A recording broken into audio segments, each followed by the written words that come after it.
Assalamualaikum warahmatullahi wabarakatuh. Selamat malam semuanya. Perkenalkan, nama saya Rini Aryani.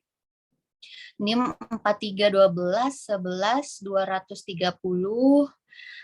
Malam ini saya akan menjelaskan mengenai manajemen pariwisata yang bertujuan untuk tugas ujian dari akhir semester saya. Oke, dari manajemen pariwisata ini saya akan membahas beberapa hal. Yang pertama itu teori dan konsep pariwisata, kemudian destinasi pariwisata dan manajemen destinasi pariwisata, perundangan tentang kepariwisataan, kemudian konsep dasar manajemen, perencanaan bisnis pariwisata, konsep sumber daya manusia dan sumber daya alam pariwisata. Untuk yang pertama itu ada teori dan konsep pariwisata.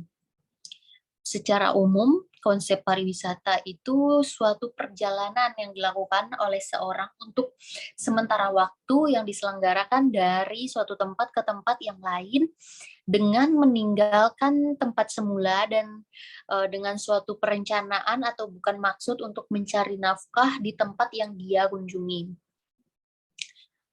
Sedangkan menurut Sutrisno 2008, pariwisata adalah istilah yang diberikan apabila seorang wisatawan melakukan perjalanan itu sendiri atau dengan kata lain aktivitas dan kejadian yang terjadi ketika seseorang pengunjung melakukan perjalanan. Kemudian ada juga menurut Undang-Undang Nomor 10 itu pada tahun 2009, kepariwisataan berfungsi memenuhi kebutuhan jasmani, rohani, dan intelektual setiap wisatawan. Kemudian selanjutnya ada beberapa jenis pariwisata. Yang pertama ada wisata budaya. Biasanya ini perjalanan yang dilakukan atas dasar keinginan untuk memperluas pandangan hidup seseorang dengan cara mengadakan kunjungan ke tempat lain atau ke luar negeri. Dia di sana mempelajari keadaan rakyatnya, kebiasaan, kemudian adat istiadat dari mereka, cara hidup, kebudayaan, dan seni mereka. Kemudian ada wisata kesehatan.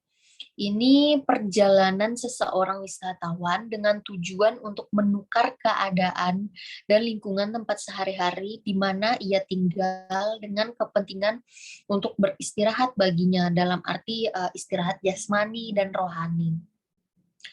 Kemudian yang ketiga ada wisata olahraga. Nah, ini wisatawan yang melakukan perjalanan dengan tujuan berolahraga atau memang sengaja bermaksud mengambil bagian aktif dalam pesta olahraga di suatu tempat atau di suatu negara. Kemudian yang keempat tuh wisata komersial, yaitu termasuk perjalanan untuk mengunjungi pameran-pameran dan pekan raya yang bersifat komersial seperti pameran industri, pameran dagang, dan sebagainya. Selanjutnya itu ada wisata industri.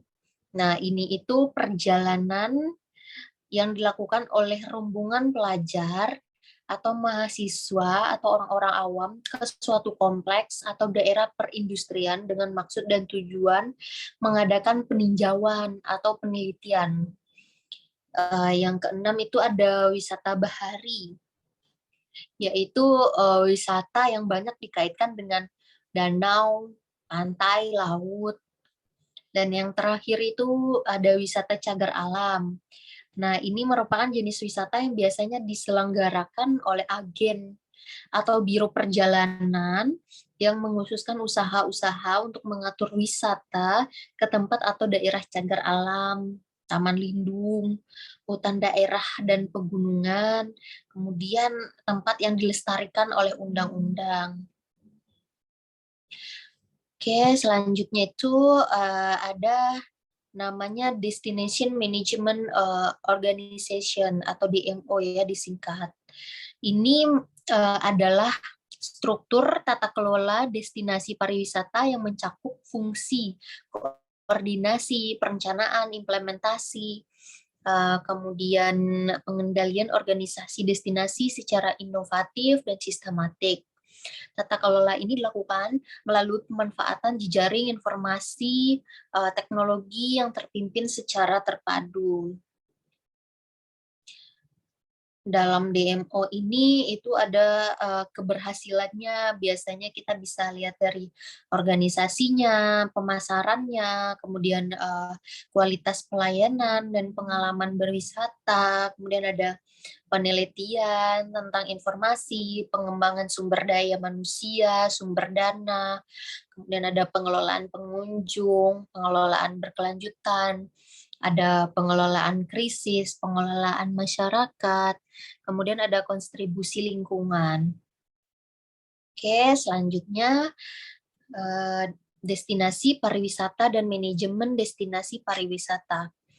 Dengan perkembangan industri pariwisata yang bagus dan terus menjanjikan, menurut PIK 2005 menggambarkan perkembangan pariwisata di saat itu yang menitik beratkan pada pentingnya menjual tempat tujuan atau destinasi sehingga dapat menarik pendatang lebih banyak. Maka istilah DMO yang dimaksud sangat kental dengan marketing gitu.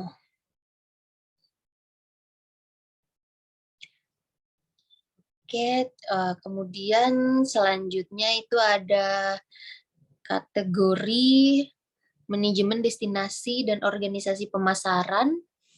Dapat kita bahas yaitu nasional, organisasi pariwisata daerah dan regional, organisasi pariwisata bagian atau yang states.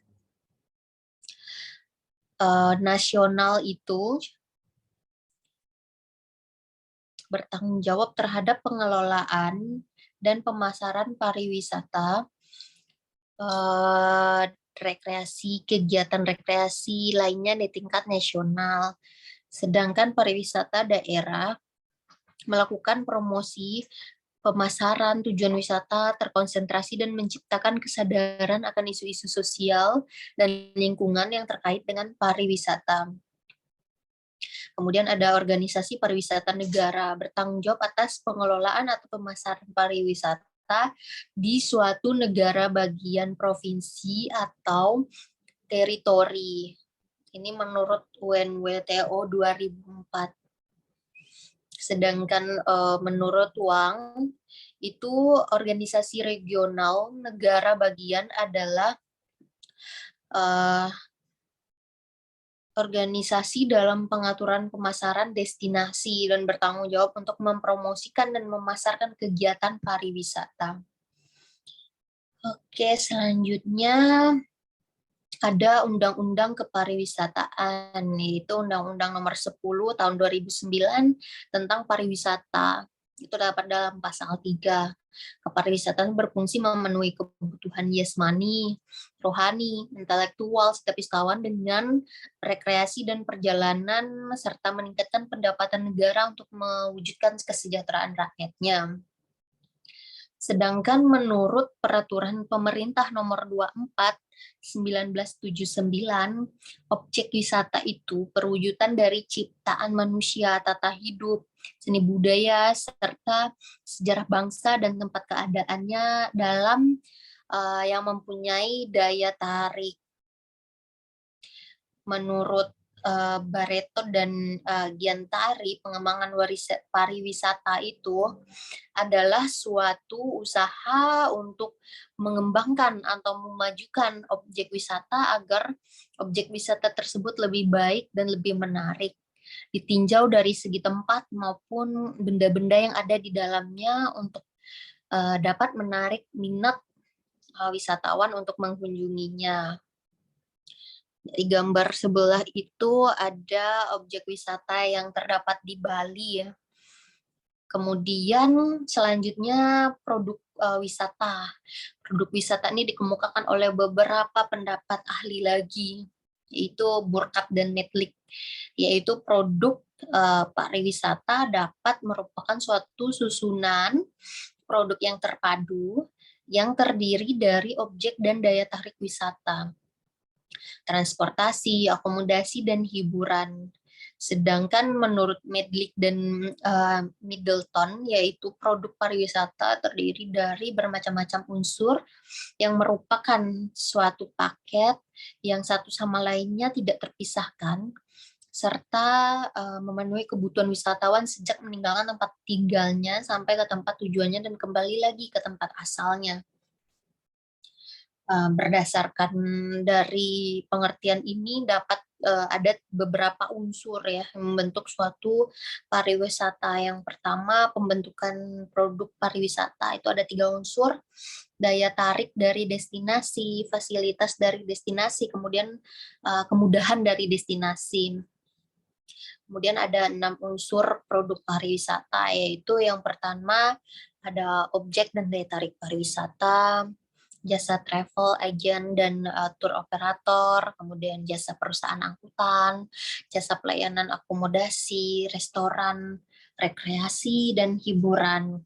Kemudian ada jasa souvenir, jasa perusahaan pendukung. Ada 8 ciri-ciri atau dari produk pariwisata ini.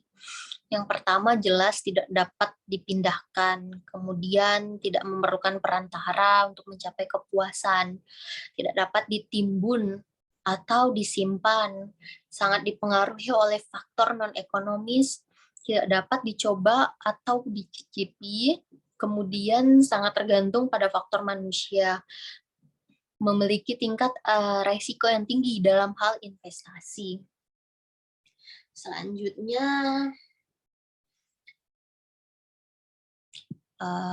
ini perencanaan bisnis pariwisata, konsep sumber daya manusia dan sumber daya alam pariwisata. Manajemen itu berasal dari kata manage yang artinya mengatur. Nah, dalam istilah manajemen mengandung 3 pengertian, yaitu manajemen sebagai suatu proses, manajemen sebagai kolektivitas, manajemen sebagai suatu seni dan ilmu. Selanjutnya, ada pengembangan pengetahuan tentang tenaga kerja itu pada 3 hal pokok. Ini juga menurut para ahli ya, yaitu Warsiti Ningsih 2002. Yang pertama, pengembangan pengetahuan tentang tata cara pelayanan yang berkaitan dengan bervariasinya kegiatan pariwisata. Misalnya pelayanan di hotel, berbeda dengan pelayanan di tempat rekreasi atau dalam perjalanan wisata. Kemudian pengembangan pengetahuan tentang peralatan dan perlengkapan yang diperlukan dalam bidang pelayanan. Yang ketiga, pengembangan SDM yang berkaitan dengan pengembangan sikap, perilaku, sopan santun, dan sebagainya. Terus selanjutnya itu ada menurut Dessler, sumber daya manusia mendefinisikan manajemen sumber daya manusia sebagai kebijakan dan praktik menentukan aspek manusia atau sumber daya manusia dalam posisi manajemen, termasuk merekrut, menyaring, melatih, memberi penghargaan dan penilaian. Sedangkan SDM pariwisata adalah seluruh aspek manusia yang mendukung kegiatan wisata, baik dalam bersifat tangible maupun intangible yang bertujuan untuk memenuhi kebutuhan dan mewujudkan mewujudkan terciptanya kepuasan wisatawan serta berdampak positif terhadap ekonomi, kesejahteraan, dan kelestarian lingkungan dan budaya suatu kawasan wisata. Biasanya keberadaan SDM ini tuh berperan penting dalam pengembangan pariwisata. Misalnya dari wisatawan, pelaku wisata atau turis, kemudian sebagai pekerja. Peran SDM ini sebagai pekerja dapat berupa SDM yang ada di lembaga pemerintah yang bertindak sebagai pengusaha, kemudian para pakar dan profesional, para yang bekerja untuk mengendalikan dan meningkatkan kualitas kepariwisatawan. Kemudian sumber daya alam. Sumber daya alam itu terdapat banyak objek wisata alam yang memiliki keunikan dan khas yang tidak dimiliki oleh negara lain. Seperti di kawasan Taman Nasional tuh di Badak Jawa ya. Kemudian di ujung kulon. Yang kedua, gambar yang kedua tuh ada Jalak Bali. Kemudian ada salju abadi di St. Lawrence dan berbagai potensi flora. Biasanya dari 39 taman nasional dengan luas lebih kurang 15 juta hektar tersebar hampir seluruh pelosok Indonesia tersebut dapat dikembangkan secara optimal. Nah, dari sini dapat mendatangkan devisa negara yang tidak sedikit karena banyaknya pendatang dari dalam negeri maupun dari luar negeri gitu untuk mengunjungi pariwisata yang ada di Indonesia. Oke, selanjutnya terima kasih. Terima kasih sudah menyaksikan presentasi saya hari ini. Mohon maaf kalau ada kesalahan. Udah itu aja. Terima kasih banyak. Assalamualaikum.